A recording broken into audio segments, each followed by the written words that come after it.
Welcome back, Scotch. Yeah. Dude, This is fun. undo your shirt. Like, just undo the tie or something. Yeah. Yeah, better. Look relaxed. It is suffocating me, to be honest. Yeah, There okay. we go. So, we're going to do a two-part analysis of a case. Alper found this today. My blood pressure went up. I was running up and down the stairs trying to print this ASAP. I was in a meeting all day, and then I was like, oh no, new decision dropped, and it's sex assault, it's consent, it's capacity to consent. I'm like, Joseph doesn't have it yet. It's got everything. It's rendered November 7th, 2025. Today is November 7th, 2025, as we film this. So Alper found this. It came down because we're trying to, we have a newsletter on sexual assault law that's updated every quarter. It's on Thomson Reuters, I'm sorry. But so we look at these things. So I'm not going to do justice to the French last name. Rioux? Rioux? Rioux, even though I am a francophone from Quebec who does not speak French. Frédéric Rioux. And His Majesty the King.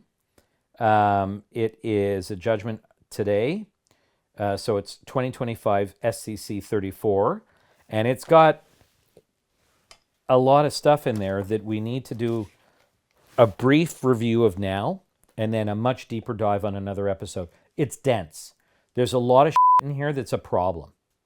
And I already got a real negative reaction to the majority decision in this case. He was swearing upstairs. So just for clarity, I printed this about an hour and a half ago. We haven't read the case. This is our first reaction. No, we've read it. But we haven't read it cover to cover. No, and more importantly, this will take about 5 to 10 hours of deep diving. We were upstairs. haven't had You that. told Max we're going to be ready in 20 minutes. And for a minute, I thought he was going to You're read... giving away my magic, okay? I thought he was going to read the case in 20 minutes. I'm like, Joseph Neuberger I has read superpowers. a lot of it and enough to almost vomit. I was like, man, you read All right, fast. set it up. Tell us set out the fact scenario. So the fact scenario, we have complainant and accused. They used to have a relationship. They broke up. They decided to remain friends. Slow. They decided to remain friends. And they are at a park. They're at a picnic. Do they go out on a date? After they've broken up, you mean? Did he buy her flowers? During their relationship, it's not clear to me. I'm just kidding. I hope he did. Buy your ladies flowers, gentlemen. People frown on it, but Do you have any idea how expensive flowers are now? yeah, Sarah, just so you know. I mean, if Those you're flowers I if buy you're you? saving for a home, I'm telling you, what they want to charge you when it comes to fucking. I just pick mine from the Valentine's side Day? I pick mine from the side of the highway usually, but I steal them from the neighbor's garden. So But he was she has charged with flowers. one count of sexual assault in relation to sexual activities during the evening and morning of August 1st and 2nd, 2019. The complainant testified that after consuming 2 drinks containing alcohol, she experienced a lack of control over her body and suffered partial amnesia regarding a significant portion of the evening events, including most of the sexual activity that took place. slow down. The appellant was acquitted. The accused appealed, and a majority of the Court of Appeal of Quebec held that the trial judge had committed errors of law sufficient to overturn the acquittal and order a new trial. The dissent found no error in the matter before the court as of right. The main issue is whether the trial judge applied correct legal and evidentiary principles when determining whether the Crown had established the complainant did not consent or did not have the capacity to consent to sexual activity in question. Did you guys get all that? Okay? Go to the factual background, number 3. This is going to take a bit. We need to work through this because there's shit here that's bad. Okay? Because there's a recasting sort of consent, what's relevant to consent, how the accused evidence factors into whether circumstantial evidence about whether the complainant consented, whether it's direct evidence, like it's just, and the most maddening thing is about when you have a blackout. Sorry, I'm going to jump ahead for a second. Let me just read this one section. And then I'm going to just stop and drink. Okay, the complainant cannot give direct evidence of her subjective consent because of memory loss or blackout. The inability to articulate her state of mind or because she was drugged, intoxicated, ill, or had certain physical or mental conditions. Stop. There was no evidence in this case that she had been drugged. Okay, so there's no toxicology that she was drugged. And we know that date rape drugs like GHB metabolize very quickly. So the evidence that the Supreme Court of Canada thought was direct evidence of her being drugged was her evidence of her feelings as to how she felt, and that was evidence of her being drugged. Proof of the actus reus will rest almost exclusively on circumstantial evidence. The evidence can come from the complainant, witnesses, or documentary proof. An accused's testimony should not be treated as direct evidence of the complainant's state of mind. Only the complainant can provide direct evidence of her subjective consent. To some extent, that is in accordance with the seminal case on this, but in a later episode, I'll talk about this. For the purposes of the actus reus, the accused's perception is irrelevant. The accused is legally unable to provide direct evidence on the complainant's consent. Complainants who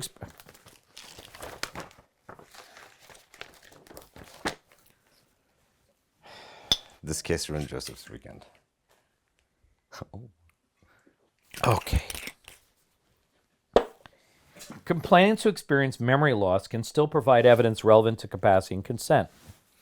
A complainant's circumstantial evidence may include her emotional state before and after the sexual act, her attitude towards the accused, any of her actions inconsistent with consent, her beliefs and assumptions about how she would have acted in the circumstances. That one's crazy. Hold on. Her beliefs and assumptions or lies about, I'm inserting lies, about how she would have acted in the circumstances, physical evidence inconsistent with consent, and any relevant actions of the accused. The complainant's evidence as to what occurred before and after the sexual act is also admissible as circumstantial evidence of her capacity at the time of the sexual act. In addition, courts must consider evidence of outward signs of impairment, including, well, that we fucking know, including loss of gross motor skills and all that other stuff. Hang on, I'm not there yet. Pregnant pause. Finally, although lack of memory alone cannot by itself establish a lack of capacity, memory loss or a blackout can be considered circumstantial evidence that, when considered with the whole of the evidence, may permit an inference to be drawn about whether a complainant was capable of consent. I'm going to read it a little differently. Finally, although lack of memory alone cannot by itself establish a lack of capacity, blackout can be considered circumstantial evidence that, when considered with the whole of the evidence, may permit an inference to be drawn about whether a complainant was capable of consent. Pause. You're going to do a much better job of setting this up because I ran to some of the meat of this. So, anybody who knows anything about psychology in university and toxicology and cognitive issues related to alcohol, a blackout is simply a space of time where a complainant does not remember what they were doing. But it does not mean at all that they were not functional. People who experience blackouts, according to sound psychological evidence, can appear to be fully functional.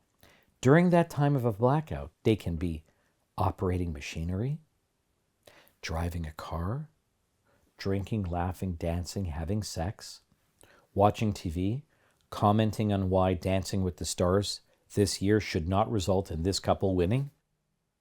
Right? Like, it means nothing.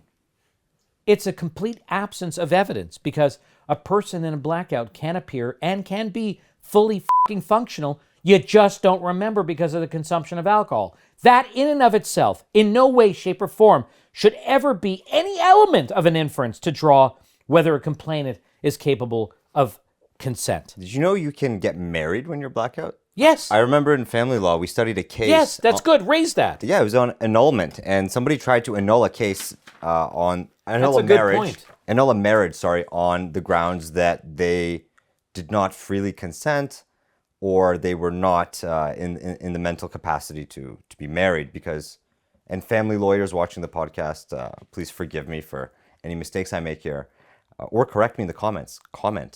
But basically, the court said that, well, you know what? You went all the way to Vegas and went through a multi-step process of getting married. So it seems like you were functional enough to get married. They just didn't remember it. This marriage is valid because they just did not remember. They had a blackout. So they drank an amount of alcohol, and because of their particular cognitive makeup, they did not remember. But they were pretty functional drunk because they went through a bunch of steps and got married. And signed the fucking form. Yeah, well, they stood up, they walked down the aisle, they did the you know? This is the first time I've actually heard a blackout being referred to as, and related to memory loss, could be an element that you use to establish lack of capacity.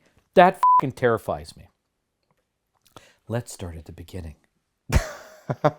Okay, folks. What's the beginning? This is our first reaction. You're going to get an in-depth, You can tell my deep first dive. reaction's not positive. We're going to do a deep dive in part 2. But this is live. So what's the beginning? You want the facts? Or Let's start with the facts. so we have Start from the header, and then let's work through it briefly, and then we're going to stop at a reasonable time, and then we're going to come back to part 2 of this, okay? Okay. Because this is an important decision. Yeah. So the complainant and the appellant. And let's remember, this is a split decision. We've got 1, 2, 3, 5-4. 5-4 decision. We've got a majority decision of Kirkistanis, Martin, Crazier, Jamal, and Kassirer. Aboswin. So the majority is a 5-person decision. And they start off what, capacity consent is. So to determine whether a complainant did not consent or lacked the capacity consent at the time of the sexual act, the court must consider all the relevant evidence. Duh. If the complainant has no recall of the sexual activity in question, a trier of fact is also obliged to consider all credible and reliable circumstantial evidence. In this case, the trial judge committed errors in his evaluation of the evidence in relation to consent capacity to consent. I don't agree. These errors led to the trial judge to fail to consider all the evidence and had a material bearing on the acquittal. The verdict should have been based on the totality of evidence, including complainant's evidence about her state of mind and physical state. She had no state of mind at the time, during and after the sexual activity, as well as other relevant circumstantial evidence. This is really grasping by the majority. You're going fast, just to let you know. To establish sexual assault, You're at the head note? I've read everything, motherfucker. When I am angry, I read fast. Go ahead. But you always tell people to slow down. So I know. I'm To sorry. establish sexual assault, the Crown must establish. We're going to basics here because I want everybody to understand this, because the importance here is in the nuances between the majority and the minority decision. And I think this is going to have a problem for the future now. It's going to recast the analysis slightly that I think is going to be a problem. I may be wrong, and people can disagree with me and educate me. I stand to be corrected. I'm open to criticism, and tell me I'm wrong. I'll be pleased if I'm wrong. Generally, the theme is somebody forgets something. Is their forgetfulness valid evidence? Or what do we do with forgetfulness? I'm is the very issue. worried about the issue Me too. related to blackouts and memory loss, and how they feel that other evidence is circumstantial evidence that relates to the lack of consent or capacity consent. And that really fucking worries me, because the lack of a memory or a blackout is specifically the lack of evidence. And when you talk about somebody's feelings towards an individual that I would or would not have consented is fucking bullshit. Because it's so ripe for just falsity. Go. It does go in a circle. Just go. Okay. You can already tell I'm tired on a The Friday. Go Crown ahead. must establish, to establish sexual assault, the Crown must establish both the accused's mens rea and the actus reus beyond a reasonable doubt. So they say. The actus reus of sexual assault includes the absence of consent. Slowly. Not like me. At the actus reus stage, the question is whether the complainant, in their mind, That's true. It is. subjectively, subjective. and voluntarily. That's the seminal I test. disagree, by the way, and No. That's the seminal case, and I agree with that. I disagree on a principled basis, but Okay, well, lots of women will tell you to f*** off on that, but go ahead. subjectively and voluntarily agreed to the sexual activity in question. If there was no such agreement, non-consent in fact will be established. Individuals must have the mental capacity to give meaningful consent. Pursuant to 273.1 sub 2b of the Criminal Code, no consent is obtained if the complainant is incapable of consenting to the sexual activity. Incapacity deprives the complainant of the ability to formulate a subjective agreement. Yeah. The complainant must be capable of understanding 1, the physical act, 2, is Sarah breaking down in tears? She can't handle it. She's done. You can't handle the truth. This episode is sponsored by EasyDNS. EasyDNS is a domain name, registrar, and host that has a 30-year track record in the domain and web hosting industry. Whether it be cancel culture, platform attacks, or nefarious actors online, move your domain and web hosting over to EasyDNS, one of the most secure web hosting services, and help support Not on Record in the process. All you have to do is go to easydns.com/not-on-record, or when you sign up at EasyDNS, use the promo code not-on-record at checkout. Thank you, EasyDNS, for your support of Not on Record. And now back to our podcast. Thank you. 2, that the act is sexual in nature. 3, the specific identity of the complainant's partner or partners. And 4, that the complainant has the choice to refuse to participate. So now that's in line with the Ontario Court of Appeal decision and the Supreme Court of Canada decisions on capacity consent. That's fine. I don't think that's correct in law. Just keep going. It's correct in law. 4 factors I don't have a problem with that. It's correct in law. must be satisfied for a complainant to have capacity to consent. If the Crown proves the absence of any single factor beyond a reasonable doubt, then the complainant is incapable of consent. Consent and capacity are inextricably joined. Subjective consent requires both that the complainant is capable of consent and does, in fact, consent. The Crown may establish the absence of subjective consent by proving either that the complainant was incapable of consenting or that she did not agree to the sexual activity. Where both consent and capacity are at issue, the trial judge must consider each or both as circumstances require. Section 273.1, sub 1.2 provides that whether the complainant's subjective consent is that's a section of the code. Go ahead. Whether the complainant's subjective consent is prevented or vitiated is a question of law, and that was relevant because one of the issues between the majority and the dissent was whether it was a question of law or fact. Correct. That was being decided. I'm just going to continue. Just keep going. I love you talking right now. It's good. You. Proof of the actus reus will rest almost exclusively on circumstantial evidence. This evidence can come from the complainant, witnesses, or documentary proof. An accused's testimony should not be treated as direct evidence of the complainant's state of mind. I understand that.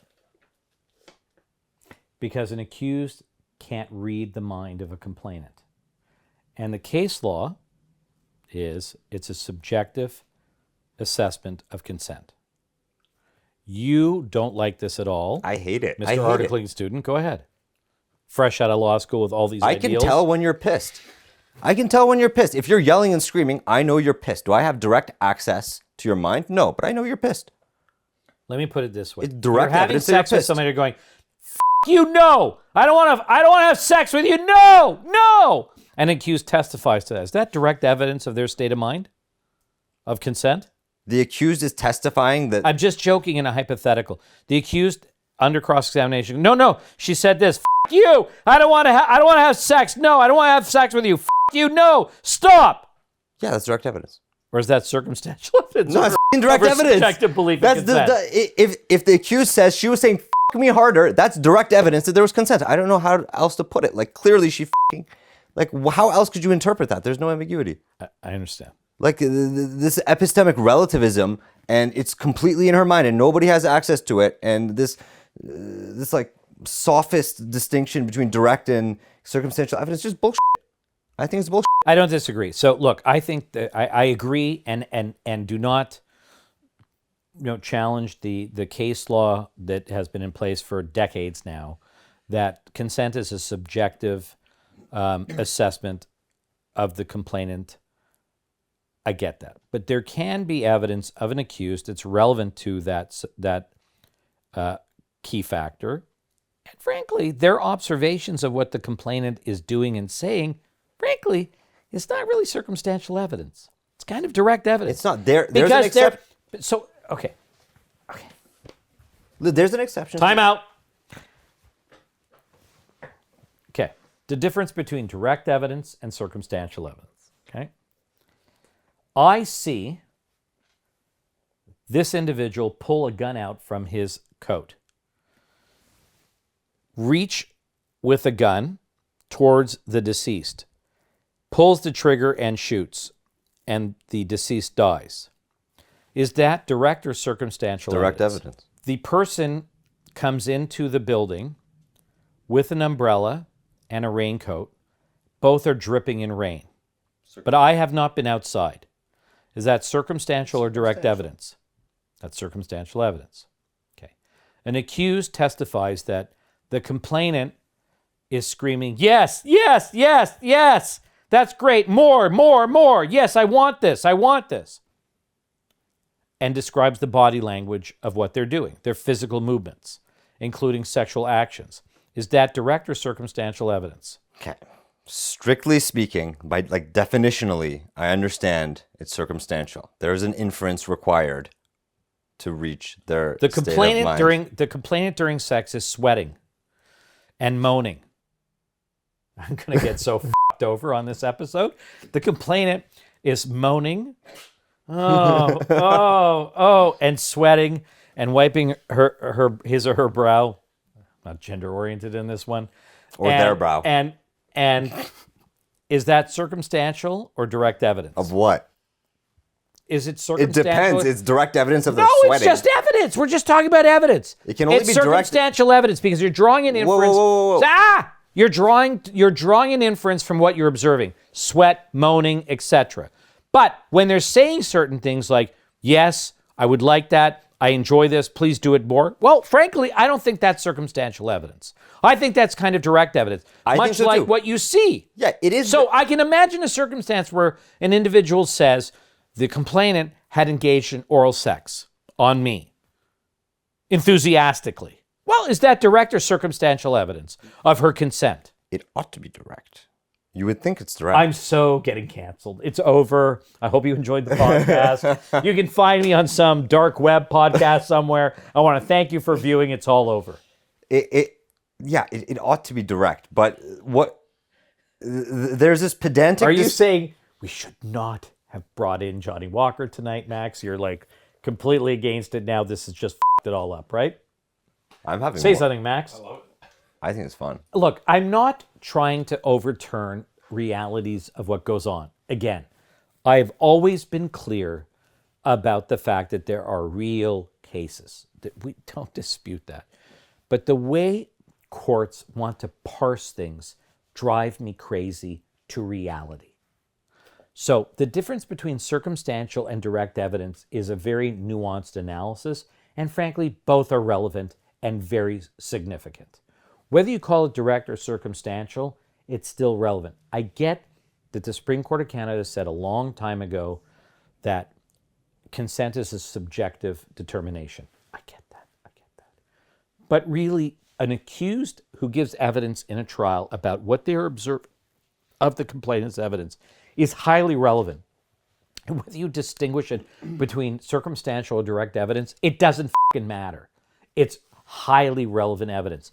And it factors in significantly in this decision, which is why we're going to need not one, but two, and maybe 3 episodes to really distill what this case means, because it's going to have reverberations, in my opinion. I do love a trilogy.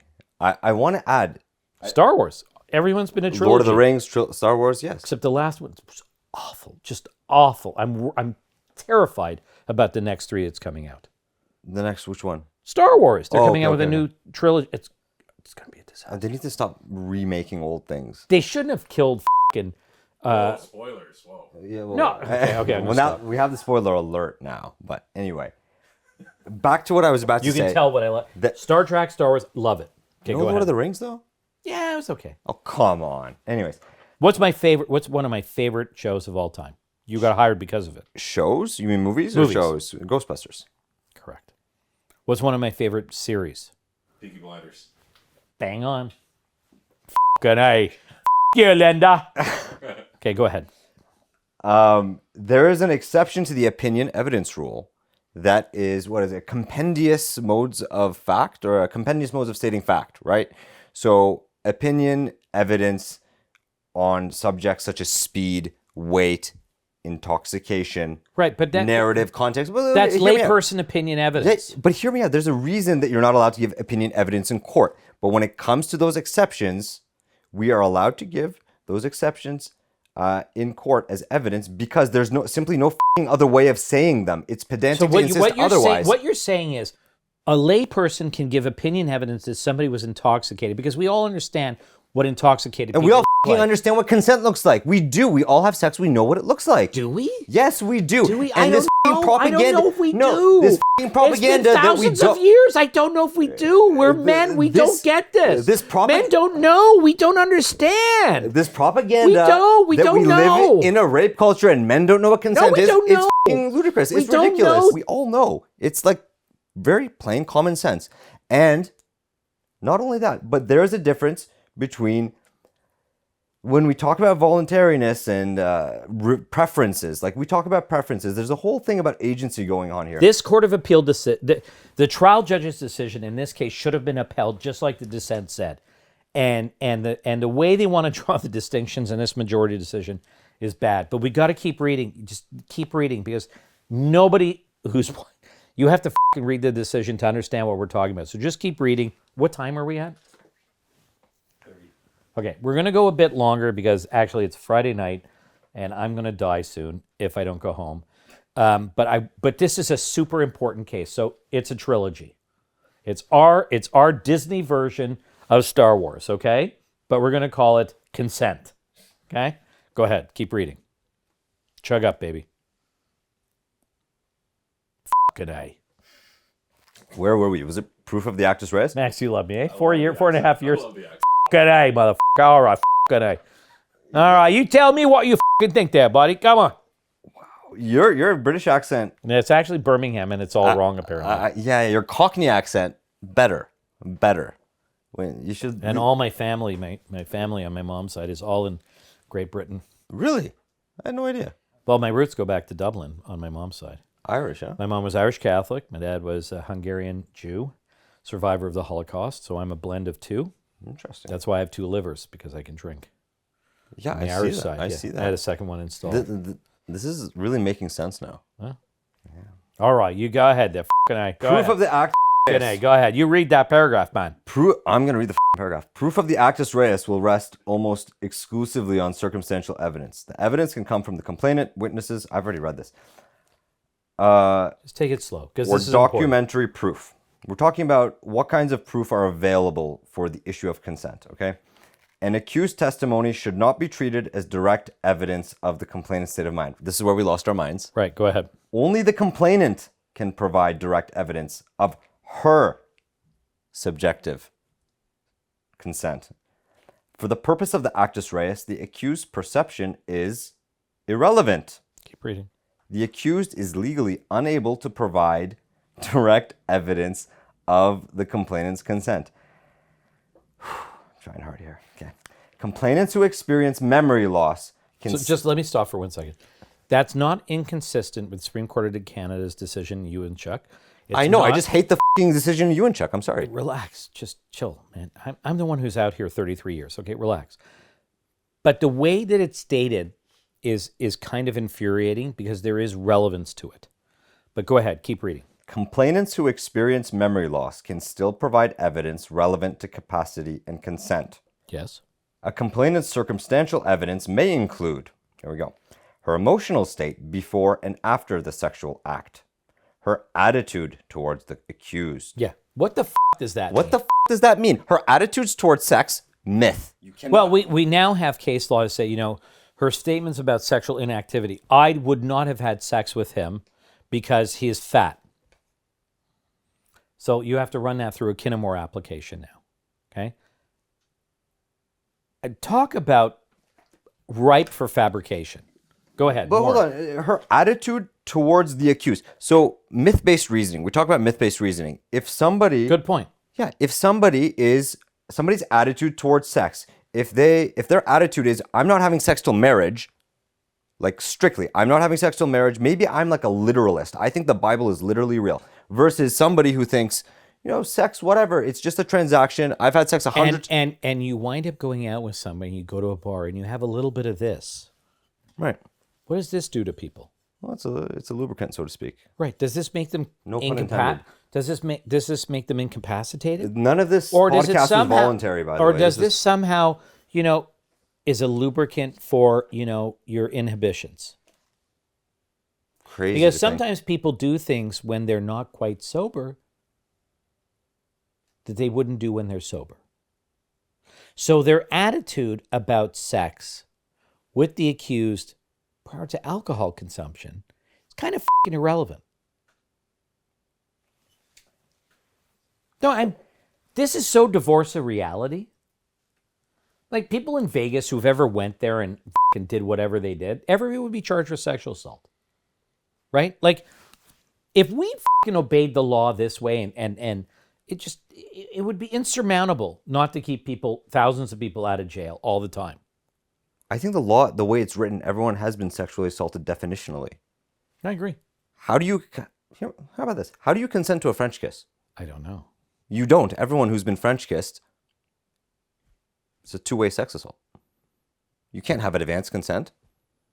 It has to be contemporaneous and to the specific act. So you start kissing. Two tongues touching at once might be contemporaneous consent. How the is that consent? You're testing the I'm waters. getting creeped out by this discussion. Can you go back to the case law?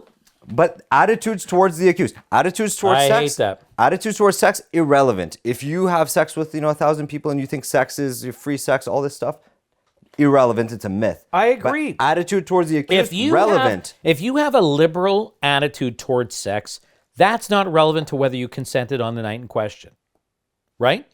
It's what's Legally, yeah. no, but both ways. If you believe that I should not have premarital sex, that's equally as irrelevant. I disagree. Not like in law. In law, you're correct, of course. But We're talking in law. Go ahead, keep reading. all right. Attitude towards the accused. Any of her actions inconsistent with consent. Just to recap, we're talking about providing evidence relevant to capacity to consent. So any of her actions inconsistent with consent, her beliefs and assumptions about how she would have acted in the circumstances. We're going to end the podcast there. Repeat that again slowly. Her beliefs and assumptions about how she would have acted in the circumstances are relevant to capacity to consent. This is evidence. Stop there. This is a person who doesn't have memory. So you're going to substitute memory for her professed, alleged beliefs and assumptions about how she would have acted in those circumstances. Guys, we're going to end it there. We're going to come back to this. I want, when this airs, to please comment, send us emails about what you think about this. Because I think this is ripe for abuse. We know that some of this is relevant in the case law. Like, we're not like fucking idiots. We've been doing this for a long time. At least I have, not you. But you will be. But when you state this at the Supreme Court of Canada level to substitute the problems with memory, I got a problem here. And I want your comments. I want to know what you think. So we're going to break here. We're going to come back to this on another episode, hopefully the next one after this, and we're going to do a deeper dive, and we're going to give you the analysis. But this is a dangerous case from the Supreme Court of Canada. Well, I don't remember what happened, Joseph. I'll just guess and tell you what I think would have happened. Just what I would have done. Well, I can tell you what my belief. Look. I would never have had sex with that individual because I just don't like people with brown hair. I just wouldn't have had sex with that individual. It's not something I would have done. But I never have sex with people with brown hair, and I don't do it in basements. And, never on a Tuesday. And never on a Tuesday. That's right. Never on a Tuesday. Therefore, I didn't have the capacity to consent. Can you imagine? Honestly, you imagine how this is ripe for abuse? Good night. Like, share, subscribe. Thank you, Easy DNS. Cancel me. Whatever. Good night.